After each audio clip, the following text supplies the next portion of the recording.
It's going? Okay. Okay, let's try this.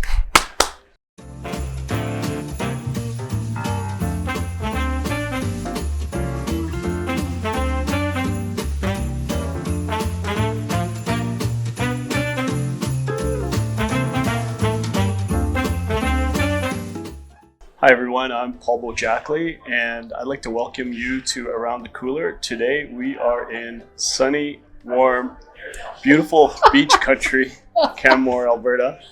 And today we have one of our favorites, Trisha Isaac. Welcome, Trisha. Hi, thanks for having me. It is definitely warm and sunny out today. Okay, so I have a question for you. Tell me something that people don't know about you, or they would be surprised to know about you. I love Baileys and coffee, and look at that, it's right here. Oh, that's part one of the question. Hey, thank you. Hey, cheers. Yeah, cheers. Cheers. First Canmore coffee and Baileys. Here we go. With the cherry. Anybody want my cherry? Where were we? Something that somebody doesn't know about you, or they would be surprised to know about you. Probably, this is a good one, I think, because the focus of my social media has heavily been on my dogs for the last couple of years. And I was terrified of dogs up until I met my husband. Seriously? I was scared of them. Like, a big dog would make me just stop in my tracks. Who's a sweet dog? Your hubby.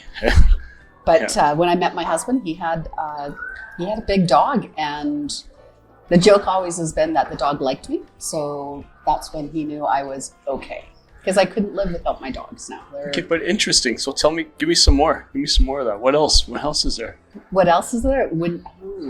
Here's another dirty little thing people don't know about me. I don't love the outdoors. I like how you positioned that. Another little dirty thing people don't know about dirty little you. secret about me. Yeah. Glenn and I just took up skiing again last year. Seriously? Yeah. But I know you love mountain biking. I'm not a mountain biker. I'm a road biker. Road biker. Okay. Yeah. So something that I know about you that I know most people I would think know but don't is that you've done a few triathlons. I have. Yeah. I've done. And you train hard. Ironman. Yeah, it's impressive. Yep. Yeah. That's probably one of the hardest things mentally I've ever done, in terms of having to push myself completely outside my comfort level. I had panic attacks in the water.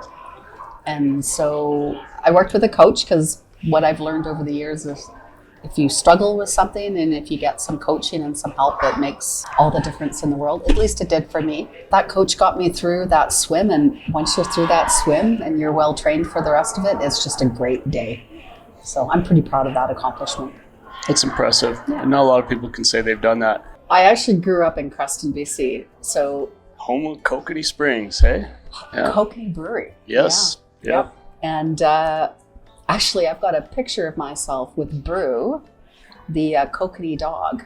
He was a very famous dog at one point. That's awesome, actually. Yeah. I've been there a few times, actually. I really like it. So what brought you to Canmore? Actually, a long way around. So Creston was a pretty small town, so you had to leave in order to do much with your life at that time. So I moved to Vancouver for a while, moved to Calgary for a while, ended up in Prince George, which is where I met Glenn. He's a Prince George guy? No, he's from Calgary, but we met in Prince George at at the end of university. We moved a lot because I was with Bank of Montreal at the time, and which is how I got into mortgages. So I moved around, and it was one of the benefits. Glenn was really flexible, and we moved around for me to get promotions. So I ended up in downtown Calgary as branch manager at Golf Canada Square, of all places, and they transferred me out to Canmore. Oh, wow. So I was a branch manager out here for probably 4 years before I became a mortgage broker. What provoked you to be a mortgage broker? I wasn't a great sales manager. Like I had to coach to sales, and I hated that because I hated doing it myself. I hated making those cold calls. I hated having these sales targets of how many calls I had to make every week. And coaching to that, if you don't believe in it yourself, it's really hard to coach others to do that. So wait, are you saying you do exceptionally well and very successful in this market. You don't cold call? Never. No? No. I rely on It's my crazy. reputation and my contacts. Maybe I could be a lot more successful if I did cold call, but honestly, I just cringe at the thought of that. Like if I ever had to do that, I just wouldn't survive. And I think it's because I'm inherently really shy. See, I like that. So you manipulated your strengths. So how did you do that? What did you do? So if somebody was to ask Trisha Isaac, like Paul was to ask Trisha Isaac, what are your strengths? Yeah. What would you say there? Probably relationship building. I mean, I was able to develop really good relationships being the branch manager of Bank of Montreal. And Canmore was a really small town at that point. You know, there was maybe 12 or 13,000 people here. So it was really easy to get to know a lot of people really quickly. And just through connections you made through people you worked with at the bank or realtors that I knew. And I was quite lucky. A big chunk of my social circle was in the real estate community. So lawyers, realtors, appraisers, they were my friends before they really referred business to me. So that helped me get started. So just the relationships I've built over the years, that's how I prefer to get my business versus going out and cold calling. Because I won't do it.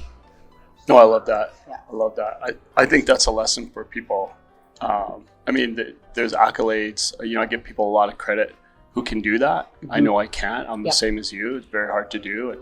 But what I love is that, you built relationships, you nurtured the relationships that you had, you spent money investing in yourself, and it's come full circle with that. So you're very well respected in the community, well established here.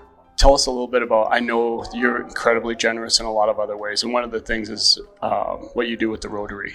So tell me a little bit about that, and what you'll see behind us is a Christmas tree, and then right here is Trisha, and Trisha got us to do a Christmas tree as well. So tell us a little bit about that. This is just the tip of the iceberg. I know this. So it is. So I'm the chair of fundraising for our club. And actually, this is my last year. I've been doing it for the last 3 years. And the Festival of Trees was my baby when I was president back in 2000.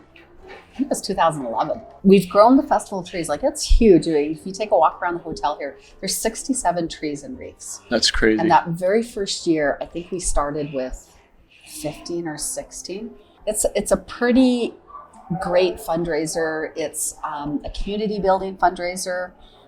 We make money, but yet we have all of these trees, and there's a crew of us sitting back in the corner. We're having some wine because we're like, okay, we're ready to go. It's organized. And you see a kid walk in, and he's just squealing with delight, looking at all the trees and going, "Mommy, look!" And it was probably, we all sat there and just went, okay, this is why we do it. It's not just to raise money, but to give families a place to come and walk around, and they can sit and have their babies and coffee and visit. And it's an active group. It's a passionate group. They find projects that they love and that they have, I'm going to say the word again, passion, but something that they love and want to support, and it's a great group. So when you talk about passion, so I love this about our team. Not only do you generously contribute to Community Key on every file that you fund, but you also do this. And this is a big part of what you do as well in the community. What initiated that? What made you want to do this? I remember Rotary from when I was a child. To me, it felt like an honor to be a part of Rotary. It seemed to be the movers and shakers in the community. And so when I moved here, it was one of the first things I did to get involved and get out there and meet people. And I joined the club, and quite frankly, just a way to get out there and get involved. And you don't join Rotary to get business because it's not the primary focus. And if it is your primary focus, you're likely not going to stick around very long, because you might be sadly disappointed on, that the business doesn't roll through. But it's all the other connections that you meet, and it's all the other people that you meet that, just helps develop your reputation in the community. And would you say it's planting seeds and building relationships and nurturing and Yeah, That sounds pretty good. You're really good at it. You don't even realize it, but you are. You're really good at it. Thank you. Okay, so getting off track, not on track, because I thought we were on track, but getting off track or on track, what I'm saying. Okay, I'm going to try this again. Getting on track. Time for us to play our game, and it is 2 truths and a lie. And Trisha's going to start. All right. Number 1, and I can't look you in the eye because I'm not a good liar. She's lying right now. Okay. Number 1, I was an engineering student in my first year of university. Number 2, I wanted to be a professional figure skater when I was a child. Number 3, I love shoes. One is, I could see you being an engineer because you're like quite analytical and you're quite detailed when you're doing mortgages. I understand this, and I've seen how you've done these events, these fundraising events, and they're amazing. I've occasionally peeked at you walking away, and I've seen like your walk away. So totally looks like you work out. So you could have been a skater, but I'm gonna have to go with number 3 because you hinted towards being a shoe connoisseur. So you're saying number 3 is the lie? Number 3 is I have to pick the lie. You have to pick the lie. Oh, see, somebody tell me how to play this game. I'm going to say number 1. And that was engineering, right? Mm-hmm. Yeah, I was not engineering. Yeah. All right, so let's see here. Okay. Number 1, I was... Oh, wait. Okay, number 1, I tried out for the San Diego Chargers. Number 2, I wrestled in Stampede Wrestling. No, wait. It's 2 truths and a lie, right? I'm going to get this game. I used to own an IROC. An IROC? Yeah, number 1. That's the truth, I'm sure. Okay. I like remote control cars. Number 3, wait 1 second. I got a good one. It's coming. 2 lies and a truth.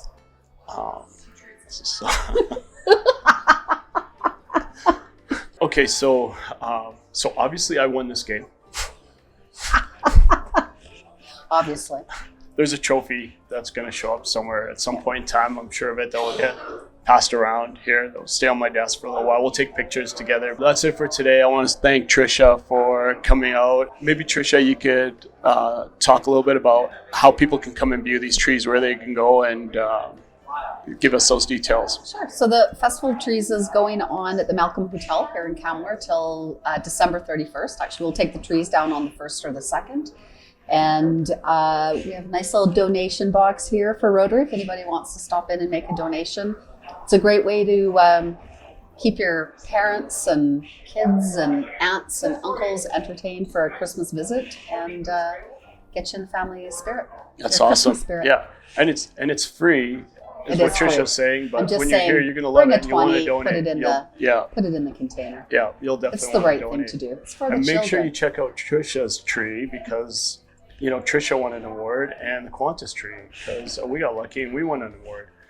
By the way, I want to thank Connie and Hannah and Abby for coming out and doing that. That's not Todd, because apparently Todd just sat on a couch. Well, Todd he went and bought extra lights. So did he? Very, very gallant effort. Extra lights? Extra lights. Oh. One of the most important things, you always win an award with extra lights on your tree. Good tip. It's the secret. Good tip. The secret sauce.